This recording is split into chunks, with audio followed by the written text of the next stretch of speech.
Lee Jin-ho stared at his computer screen, his eyes tired after 12 hours of work. The clock on his office wall showed 9:30 p.m., and he was the last person left in the building. Again. The lights in the robotics lab hummed quietly above him, casting a soft glow over the half-finished machines scattered across his workbench. Just one more test, he mumbled to himself, reaching for his cold coffee cup. His latest project, a small maintenance robot designed to work in tight spaces, sat quietly on the table. Its silver body gleamed under the lights, waiting for Jin-ho to solve its programming issue. At 28 years old, Jin-ho was the youngest senior engineer at Seoul Robotics. His coworkers often joked that he could fix anything with moving parts. They weren't entirely wrong. Since childhood, Jin-ho had shown an unusual talent for understanding how things worked. He saw machines differently than others did, not as collections of parts, but as complete systems working together. The maintenance robot suddenly beeped, making Jin-ho jump. He hadn't touched anything yet. The small machine's eyes lit up with a blue glow he had never programmed into it. Jin-ho leaned closer, frowning. The robot turned its head and looked directly at him. "That's not possible," Jin-ho whispered. He had not installed any facial recognition software. The robot shouldn't be able to track his movements. Yet its eyes followed him as he moved around the table. Jin-ho quickly checked his computer. All the robot's systems were turned off. According to the screen, the machine had no power running through it.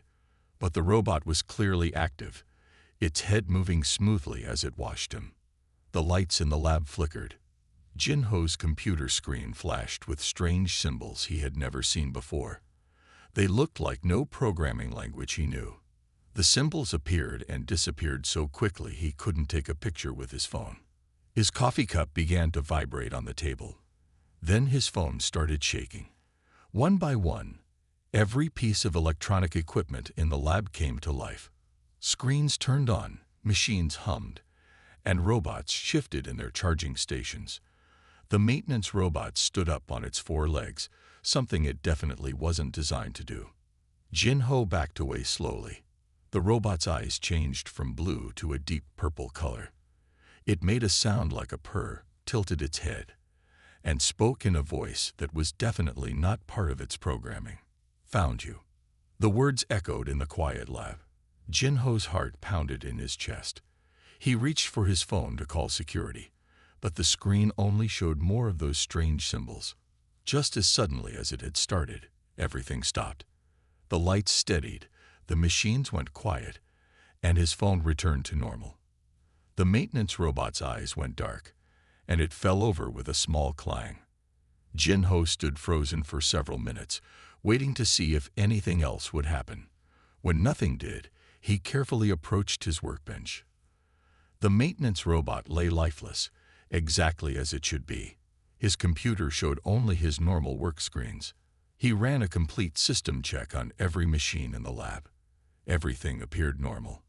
There were no logs of any unusual activity, no signs in the security cameras, nothing to prove what he had just seen. Jin-ho packed his bag with shaking hands. As he walked to the elevator, he couldn't shake the feeling that something was watching him. In the shiny metal doors, he caught a glimpse of a purple light reflecting off the ceiling. When he turned around, the lab was dark and empty. The drive home felt longer than usual. Street lights flickered as he passed under them, but only the ones directly above his car. At each red light, his car's radio would turn on by itself, playing nothing but static. In his small apartment, Jin-ho sat on his bed and tried to make sense of what had happened. His logical mind searched for reasonable explanations, but found none. As he finally lay down to sleep, his phone lit up one last time. A single line of text appeared and disappeared so quickly he almost missed it. Preparation complete. Contact imminent. Jin-ho didn't sleep much that night. He didn't know it yet, but his ordinary life had just ended. Something much bigger than his world of robots and machines had noticed him, and tomorrow everything would change. The next morning, Jin-ho arrived early at Seoul Robotics. He needed to check if the maintenance robot showed any signs of last night's strange behavior. The security guard gave him an odd look as he rushed past, but Jin-Ho barely noticed. In the lab, everything looked normal. Too normal. The maintenance robot sat exactly where he had left it, showing no signs of movement or life. Jin-Ho ran every test he could think of, but found nothing unusual in its systems. "Maybe I imagined it," he said to himself, rubbing his tired eyes. He had only slept for 2 hours, jumping at every small noise in his apartment. "You did not imagine it," a clear voice said behind him. Jin-Ho spun around so fast he knocked over his chair. A woman stood in the middle of the lab. She was tall, nearly 2 meters in height, with broad shoulders and an athletic build. Her hair was silver, not gray, but actual metallic silver, and her eyes glowed with the same purple light he had seen the night before. She wore what looked like armor, but it moved like fabric. The material shifted colors slightly as she walked toward him, matching the walls behind her. Most striking was the fact that Jin-Ho could see through her. She was slightly transparent, like a very good hologram. "Please do not be afraid," she said, stopping a few meters away. "My name is Hae-Newell. I am the captain of the Stellar Federation ship Dawn Seeker, currently in orbit around your planet." Jin-Ho's mouth opened and closed several times before he could speak. "You're an alien." Hae-Newell smiled. "That would be your word for it, yes, though I am as human as you are, just from a different branch of the family tree. My ancestors left Earth thousands of years ago." Jin-Ho looked around the lab. All the doors were closed, and the security cameras had frozen. They were completely alone. "Why me?" he asked, proud that his voice only shook a little. "Because you are special, Lee Jin-Ho," Hae-Newell said. She waved her hand, and a holographic display appeared between them. It showed a double helix of DNA, with certain sections glowing brightly. "Your genetic structure contains markers we have been searching for across thousands of worlds." The display changed to show complex machinery. "These markers indicate compatibility with our most advanced technology. Technology that most humans, even those from advanced worlds, cannot operate. But you can." Jin-Ho stared at the display. The machines shown were far beyond anything he had ever seen, but somehow they made sense to him. He could almost understand how they worked just by looking at them. "The incident last night was a test," Hae-Newell explained. "We activated a small portion of your potential. The way you naturally interface with the machines confirmed our scans. You are what we call a tech harmonizer, someone who can communicate with and control advanced technology on an instinctive level." As if to demonstrate, she gestured at his maintenance robot. It came to life again, its eyes glowing purple. This time, Jin-Ho felt something different, a sort of connection between his mind and the machine. He understood exactly how it worked, as if the knowledge had always been there. "There are others searching for people like you," Hae-Newell said, her expression growing serious. "Not all of them have good intentions. I have been watching over you for months, making sure you were protected until you were ready." A loud alarm suddenly blared through the building. Hae-Newell's hologram flickered. "We don't have much time," she said quickly. "They have found us sooner than expected. You need to make a choice, Jin-Ho. Stay here and remain in danger, or come with me and learn what you truly are." Through the lab windows, Jin-Ho saw dark shapes moving in the sky. They were too large to be planes, and they were getting closer. The dark shapes in the sky grew larger. Hae-Newell's hologram reached out and touched Jin-Ho's shoulder. To his surprise, he felt a slight pressure, as if she were partially solid. "We must move quickly," she said. "Your building's basement.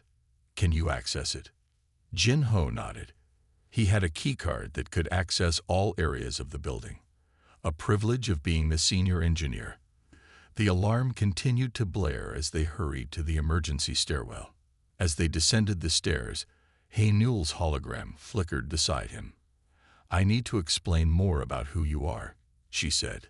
"The genetic marker you carry is extremely rare.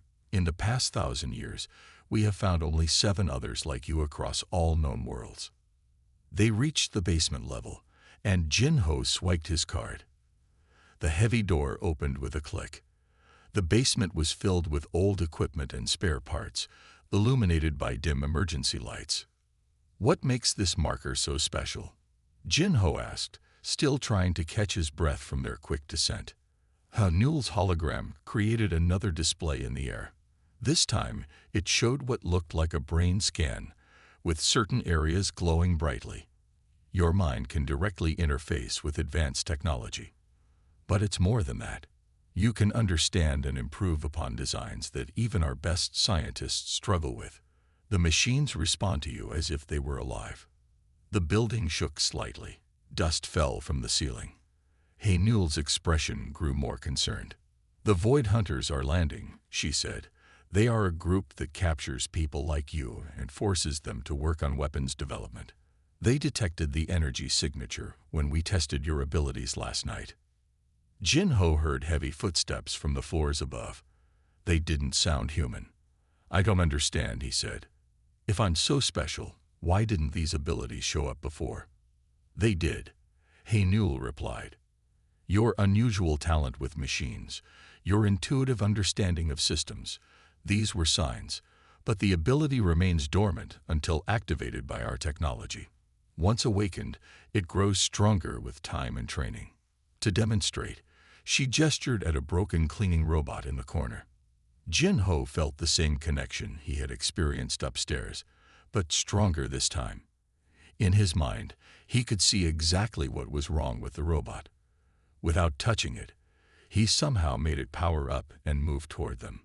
"That is just the beginning," Newell said. "With proper training, you could control entire ships, improve technologies that have existed for centuries, and create new innovations we haven't even imagined." The footsteps were getting closer.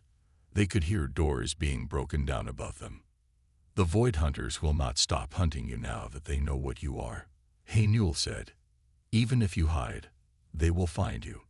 They have ways of tracking the genetic marker once they detect it. You are no longer safe on Earth." Jin-Ho looked at the cleaning robot he had just activated. It now moved smoothly despite having been broken for months. He could feel other machines in the basement responding to his presence, coming to life one by one. "If I leave with you," he said slowly, "what happens to my life here? My job, my family?" "We can protect them," Newell promised.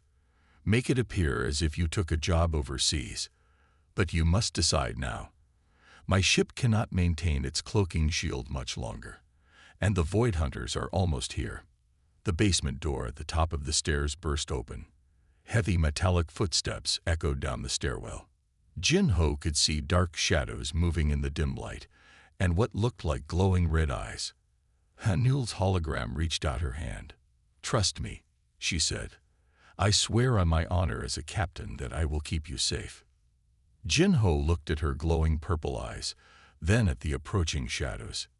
He made his decision. Jin-Ho grabbed Newell's holographic hand.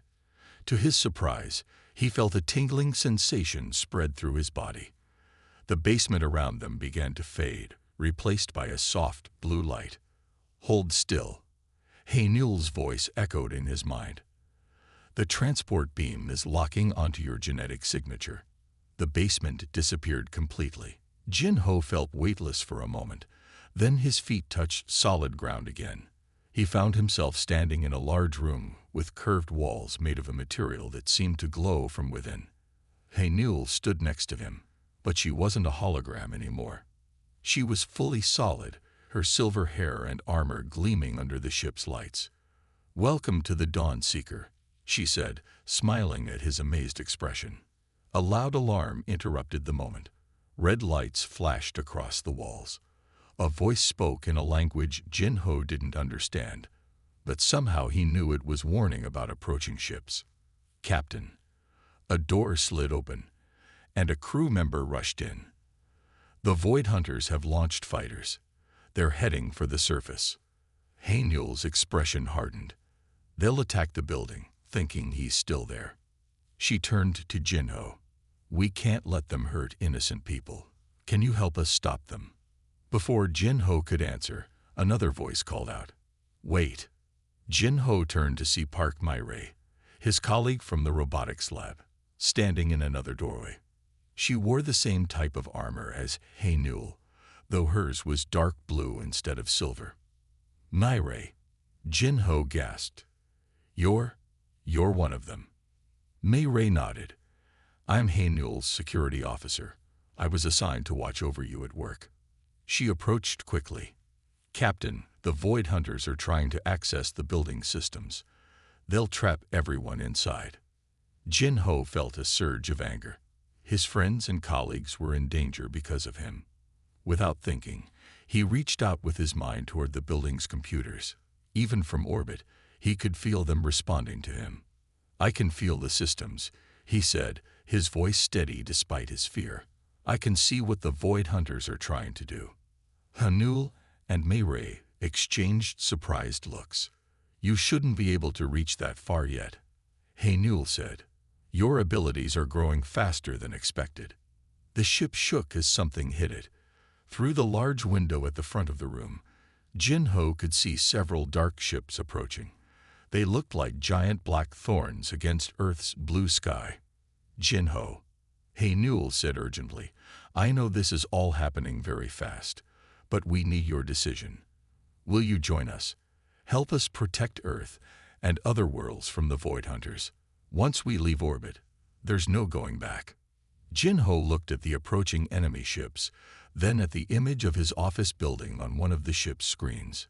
He could see people evacuating, could feel the panic in the building's systems as the Void Hunters tried to take control. "I'll join you," he said firmly, "but first we protect those people. I won't let anyone get hurt because of me." Hae-Nul nodded, her purple eyes glowing with approval. "May-Ray, get him to the control center. Jin-Ho, if you can feel the building systems, you can help us block the Void Hunters' attack. Commander Yoon won't like this delay." May-Ray warned as she led Jin-Ho toward another door. "Commander Yoon isn't here," Hae-Nul replied. "This is my ship, and we do what's right." The ship shook again, harder this time. Jin-Ho steadied himself against a wall, feeling the ship's systems responding to his touch. For the first time since this began, he felt truly certain about his decision. He might not understand everything that was happening, but he knew one thing. He could help protect people with these strange new abilities, and that's exactly what he was going to do. The control center of the Dawn Seeker looked nothing like Jin-Ho had imagined a spaceship would. Instead of buttons and switches, there were floating screens made of light. The walls seemed alive, changing colors to show different information. May-Ray guided him to a circular platform in the center of the room. "Stand here," she said. "This will help you connect with the ship's systems." As soon as Jin-Ho stepped onto the platform, his mind filled with information. He could feel everything. The building's security systems, the ship's defenses, even the Void Hunters' attempts to break through their shields. "They're trying to lock down the building's doors," Jin-Ho said, his eyes closed in concentration. "I can stop them." Hae-Nul's voice came through the ship's communication system. "3 enemy fighters are approaching our position. Jin-Ho, focus on protecting the building. We'll handle the fighters." Jin-Ho reached out with his mind, connecting to the building's computers. He could see the Void Hunters virus trying to take control. But now he understood how these systems worked better than ever before. He created new security protocols faster than the virus could break them. The ship shook violently. Through the control room's windows, Jin-Ho saw energy beams cutting through the clouds toward them. "Shields at 60%. Someone shouted. May-Ray touched his shoulder. "Let me show you something," she said. She guided his awareness to another part of the ship's systems. "You can help strengthen our shields. Feel how the energy flows." Jin-Ho nodded. He could sense the patterns of energy running through the ship, working together with May-Ray. He redirected power to strengthen the weakening shields. Hae-Nul's voice came again. "Void Hunter troops have entered the building. We need to get those people out now." Jin-Ho opened all the emergency exits in the building. He activated the fire suppression systems, filling corridors with harmless fog to cover people's escape. Through the security cameras, he watched his colleagues running to safety. The ship rocked with another hit. A warning light flashed. One of the Void Hunter ships was trying to lock on with a tractor beam. "We can't stay here much longer," Mayray said urgently. "Just a few more seconds," Jin-Ho replied. He could see the last group of people leaving the building. Among them was the security guard who had given him an odd look that morning. Was that really only an hour ago? Suddenly, a massive energy surge came from the Void Hunter ships. Jin-Ho felt their attacks smash against the Dawn Seeker's shields. At the same time, their virus launched a final assault on the building's systems. Without thinking, Jin-Ho pulled energy from the building's power grid to reinforce the ship's shields. He used that same connection to send a power surge through the building's computers, destroying them. And the Void Hunter's virus, completely. "Everyone's out," he shouted. "The building is empty. Hanul, get us out of here," Mirai called. Jin-Ho felt the ship's engines power up. Through the windows, he saw Earth's blue sky darken to black as they accelerated into space. The Void Hunter ships followed, their weapons still firing. "Hold on," Hanul's voice warned. Jin-Ho gripped the platform's railing as the ship made a sharp turn, jumping to light speed in 3, 2, 1. The stars outside stretched into lines of light. Jin-Ho felt a strange sensation, like the whole universe was bending around them. Then everything flashed white, and Earth disappeared behind them. When his vision cleared, they were floating in unfamiliar space. The Void Hunter ships were gone. Through the windows, Jin-Ho saw strange stars and 2 purple moons orbiting a distant planet. "That," Mayray said with a smile, "was impressive for your first day." A week had passed since their escape from Earth. Jin-Ho stood in the Dawn Seeker's training room, surrounded by floating holograms of various machines and systems. His quarters on the ship felt more familiar now, though he still woke up sometimes expecting to see his apartment ceiling. "Focus on the engine diagnostic system," Hanul said. She stood nearby, watching as Jin-Ho practiced. "Try to sense what's wrong with it." Jin-Ho closed his eyes. In his mind, he could see the engine's energy patterns flowing like rivers of light. There was a disturbance in one section, a place where the flow didn't move quite right. "There's a misalignment in the 3rd power cord," he said. "The energy isn't flowing efficiently." Hanul smiled. "Correct. Now, can you fix it?" Jin-Ho reached out with his abilities. He could feel the machinery responding to his touch, the way it seemed to welcome his presence. Carefully, he adjusted the power flow, smoothing out the disruption until the energy moved perfectly. "Remarkable," Hanul said. "It took me 3 years to learn that level of control. You did it in seconds." Mayray entered the training room, carrying what looked like a small silver cube. "Wait until you see what else he can do," she said. "Show her the thing with the ship's AI." Jin-Ho. Jin-Ho turned toward a glowing panel on the wall. "Hello, Dawn," he called out. The ship's artificial intelligence responded immediately, its voice warm and friendly. "Hello, Jin-Ho. Have you come to talk about the improvements you suggested?" Hanul's eyes widened. "The AI never speaks to anyone that way except me. And I created it." "That's what I've been trying to tell you," Mayray said. "He doesn't just control the machines. They respond to him like he's one of them. Even Dawn's personality matrix has adapted to him." Jin-Ho still found it strange how natural it all felt. The ship's systems were like extensions of his own body now. He could sense every part of the Dawn Seeker, from its smallest maintenance robot to its massive engines. "There's something else," he said hesitantly. "I've been having these ideas, ways to improve the ship's systems. They just come to me while I'm sleeping." Hanul and Mirai exchanged looks. "Show us," Hanul said. Jin-Ho gestured at the holographic displays. They changed to show his designs, modifications to the ship's engines, improvements to its shields, new ways to route power through its systems. The ideas flowed from his mind easily, as if they had always been there. "This is incredible," Haynul whispered. "Some of these concepts, we've been trying to develop them for decades." "How did you?" "I don't know," Jin-Ho admitted. "It's like the knowledge was locked away in my mind, and now it's finally coming out. Every time I connect with the ship's systems, I understand more."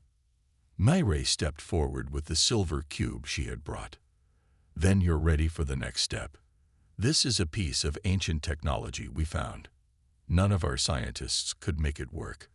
We think it might be from the same civilization that created the genetic markers you carry." Jin-Ho took the cube.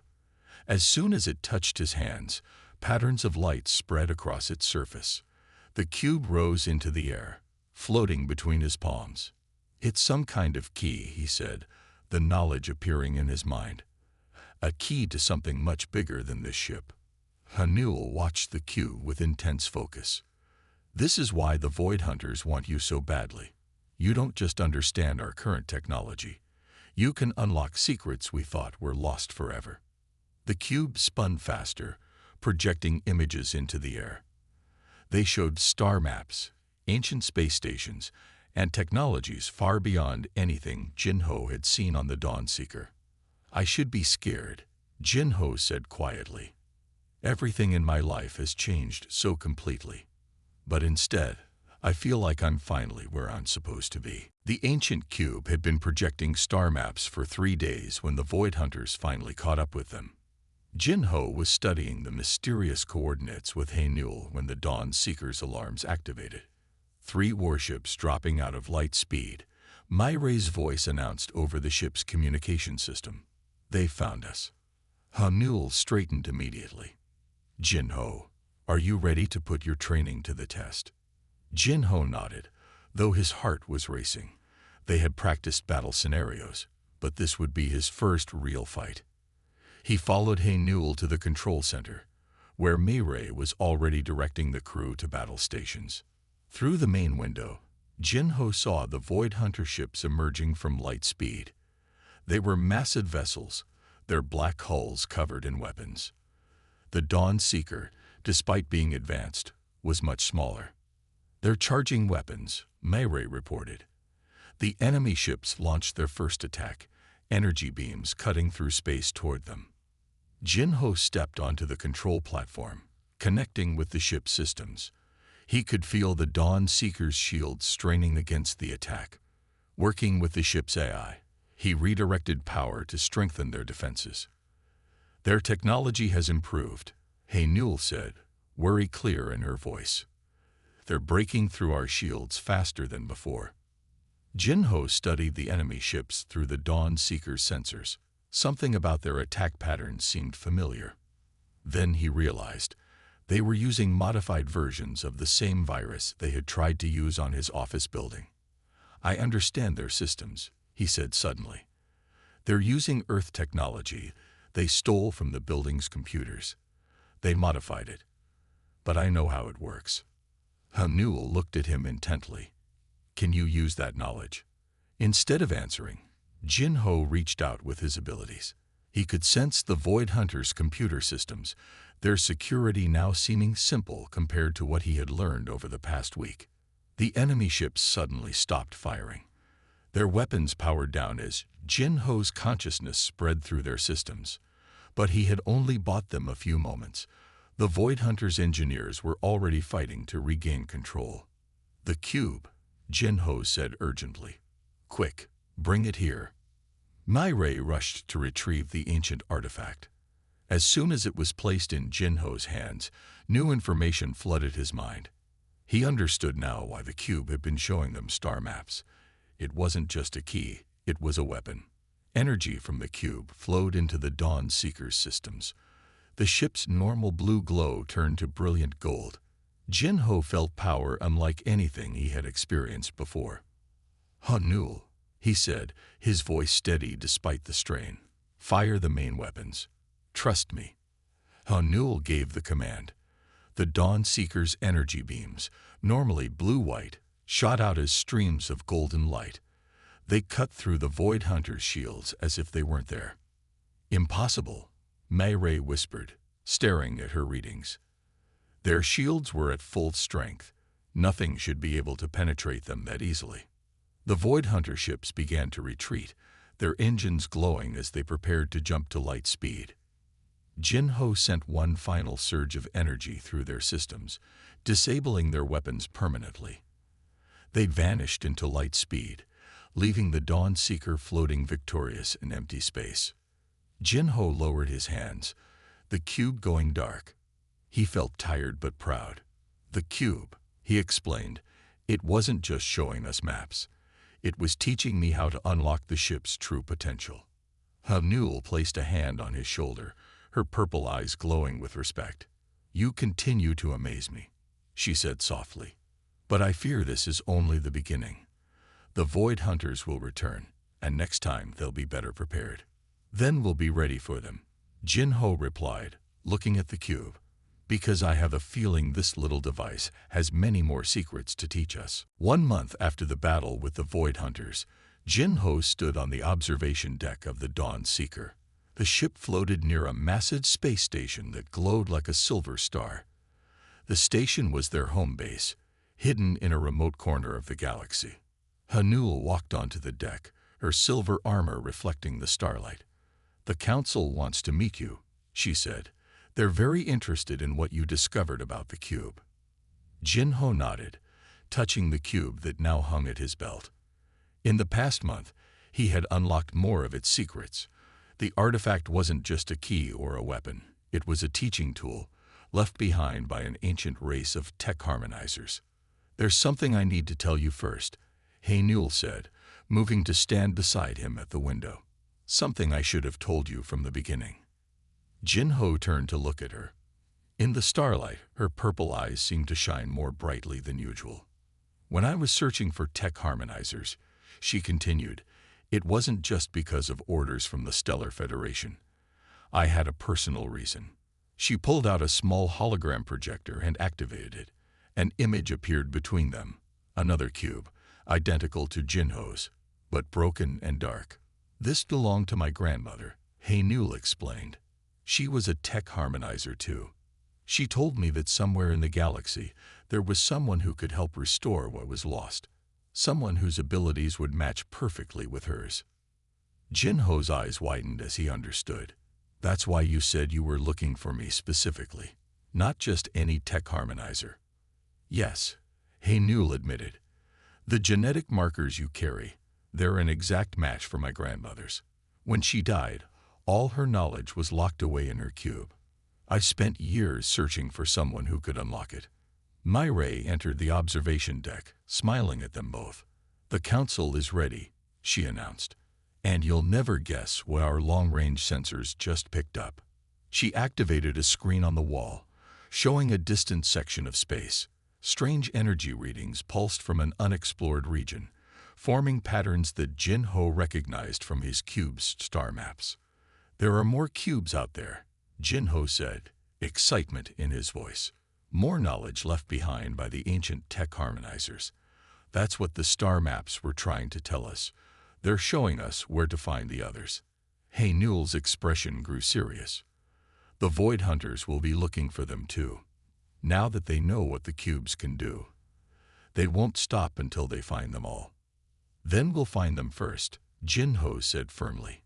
He looked at Hanul and Mayray, who had become more than just his protectors. They were his family now. "We have something they don't. We know how to use them properly." The station's lights reflected off Hanul's silver hair as she smiled. "I've been looking for you across the whole galaxy," she said softly. "And now that I've found you, it seems our real adventure is just beginning."